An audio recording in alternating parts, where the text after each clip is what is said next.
Oh yeah. We're gonna take on Giovanni, 1300 below basically, so all the Pokemon cannot exceed 1300 on the CP, and my trainer level is also 47, so that means actually his CP is going to be higher. So if anybody here watching this is below level 47, here in Pokemon Go, you'll notice this Persian, it's 7776 on that CP amount, so you'll actually face a Persian that's lower than that if you're level 47. That's basically what that means, because the CP scales up and down. So this Persian has Feint Attack. Right now, this strategy right here would not work with Scrafty the Goat if that Persian was using Scratch. So very, very important, first off. And that goes for even if you're not doing some kind of challenge or whatever, like don't even send like a 2000 CP Machamp up against a Persian with Scratch. That's just for Feint Attack, and I've got other videos right now. We actually have a separate video entirely about Persian and what to do when it has Scratch versus Feint Attack. It's all in the playlist. It's all here on the channel. So you saw we over-generated a lot of energy. For anybody that's new to Team Go Rocket fights, especially if you're struggling, you don't just want to use your charge attack whenever you have it. Every single time that you switch a Pokemon out, or if like they feint, and it goes for either side too, like Giovanni, you see that his Persian is going to feint right here, and what you're going to notice is that when this Nidoking comes up in here, it's not going to attack us right away, like it would have hit by now. So every single time there's a feint or a manual switch out, the Team Go Rocket side is going to stand still. They're going to do nothing for just about 3 seconds, and then the same applies for every single charge attack. And so what you notice with these power-up punches, which we've coupled with counter, of course, these are really spammy attacks, meaning we can just spam,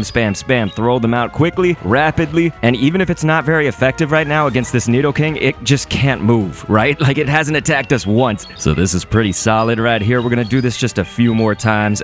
We might switch out pretty soon, actually. Our Scrafty's getting low and we're starting to run out of energy, and so we have one more power-up punch that we could do, but I want to go ahead and switch now to the Steelix right here. You saw that we had the Steelix in at the very, very beginning, and then we switched out. Well, that Steelix did get one hit on the Persian before we switched out, and so the idea was we just get a little bit of energy off of that. And so now right here with Dragon Tail, that can generate energy relatively fast, but it like attacks kind of slow. It does have a lot of damage though as like a base damage thing, so we're probably not going to get another Earthquake off, I don't think. Plus we're very, very close to taking down this Nidoking as it is, so I will see. We might just be able to take it out with this Steelix. The only problem is we just attack so slow right here with Dragon Tail, and so yeah, that Nidoking, it does a lot of damage. I don't think it's gonna work, so alright, that's fine. We actually could have pulled off an Earthquake right there, so wow, okay, that was probably a fail on my part, but you know what's actually good about that? There is one positive in the negative, which is that our Scrafty actually gets to get one hit off on that Nidoking for it to faint, and that's just extra energy for us to overcharge. Again, overcharge those charge attacks, like meaning farm up, save up that energy. It will stack up. So, you know, even if you can use a charge attack right away, don't do it. Like we could do a power-up punch right there, but we're not going to. We want to get exactly 3 hits off right here, because Zen Headbutt is the move that Latios is using right now, and Zen Headbutt, the animation will play through, but it won't do damage actually until that 4th attack. So we don't want to do a 4th, you know, we want to do 1, 2, 3 on our counter attack. That's our fast attack here with Scrafty, and then we go into the power-up punch. So again, that's the principle here that we're talking about. And of course, each power-up punch is guaranteed to boost your attack at least up to 4 times. And so here we go. We're going to go ahead and use our Scizor right now. This is going to be Shadow Scizor. It doesn't really have to be, although we are going to see a difference in, obviously, Shadow Pokemon. They do 20% more on their attack. So we're going to do a little bit more damage, but it's at the expense of actually taking 20% more damage. So you can see that clearly we are actually resisting that fast attack, but we are taking more damage than a normal Scizor would. And so this is okay. We're going to get off those 2 X-Scissors, and then we're not going to be able to get a last one before it faints, and that's actually okay for this challenge, but also anybody would be able to do the same thing if they're fighting the exact same lineup, but just do it with higher CP amounts, right? Like I'm limiting myself on purpose for the challenge element. So right here, you would want to fully charge that up. I'm not going to actually, because I'm going to run away from this fight right here. Why am I running away? Well, I don't want to spin my Super Rocket Radar. So again, we could win, you know, like this is totally beatable. Like, see, we still haven't even died.